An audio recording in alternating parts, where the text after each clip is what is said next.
Hey, let's recall the gap-filling activities that we used to do in our schools and college life. Can you relate the same activity when you're practicing for your IELTS listening module?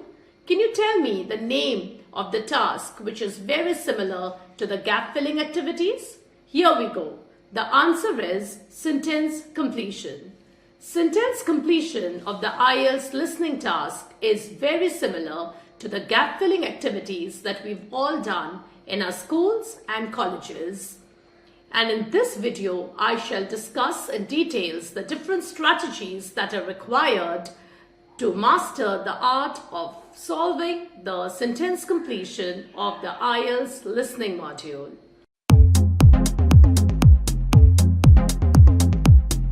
Hello, I am Arundhati Sengupta from IELTS Material, and I shall be discussing in details every bit of the IELTS examination to get you a better band score.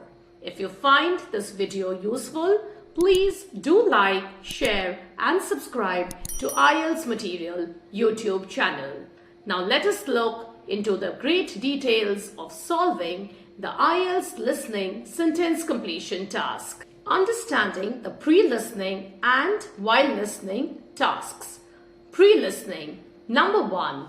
Read the instructions very carefully. Number 2. Mark the keywords. Number 3. Develop your own answer by trying to predict them grammatically.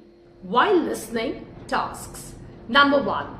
Listen very carefully to the audio. Number 2. Questions are always in a chronological order. Number 3. Taking into account the keywords, write down the correct response with the correct spellings. To learn from our expert trainers, visit our website ieltsmaterial.com and book yourself a free demo and enroll in order to get a better band score in the IELTS examination.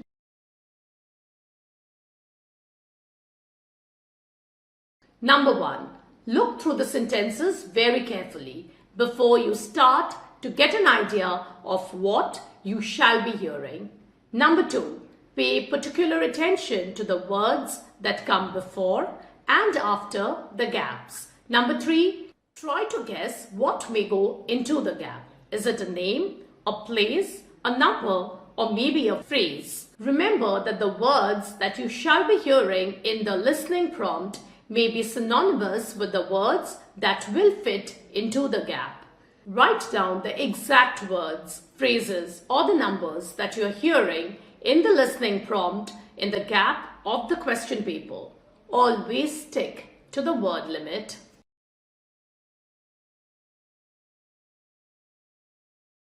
Things to avoid. Do not waste your time before and after the listening prompt is being played. Number 2. Do not think of these 30 minutes as game time. In other words, pay as much attention and read and listen as intently as you can. Number 3. Do not focus on only one aspect of the task. In other words, try to multitask. Number 4. Do not leave any gap. In other words, try to guess the answer. And number 5. Do not exceed the word limit. So let us practice a question out here. Question number 33 to 40 is there right in front of your screen. The moment you get your paper, the first thing you're supposed to do is underline the word limit. In this case, you're just supposed to fill it by just using one word. So be very cautious about that, and you should not exceed the word limit come what may. Another thing that you should be very cautious about is to check the word that comes before and after the dash. Be very careful of what you are hearing, because most of the times the answers that are going to be synonymous with the words that you're going to hear in the listening prompt. And ensure that you read as well as listen and simultaneously write down the answers. So learn to multitask. So I'll just play the audio piece. Be very attentive. Today, football is a key feature of school children's day-to-day education, particularly for boys. With the help of football associations, all schools in the UK are boasting their own football teams. This mainly comes as a result of pressure put on schools and the government by concerned parents, who felt that football education taught their children valuable lessons and indeed vital life skills, such as teamwork and a drive to succeed. Nowadays, many of the UK's top football clubs provide training facilities and outreach programs in an attempt to educate the nation's aspiring youths.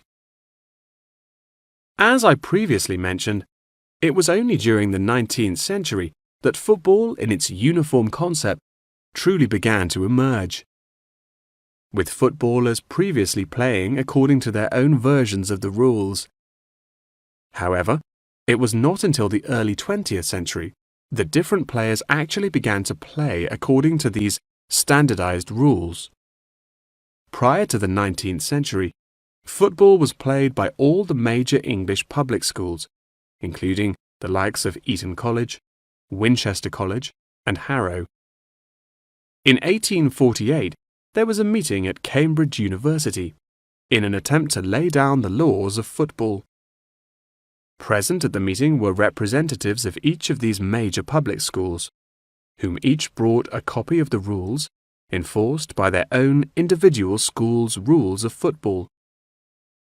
The result of the meeting was what is now known as the Cambridge Rules, thereby uniting the rules from across the country into one simple document.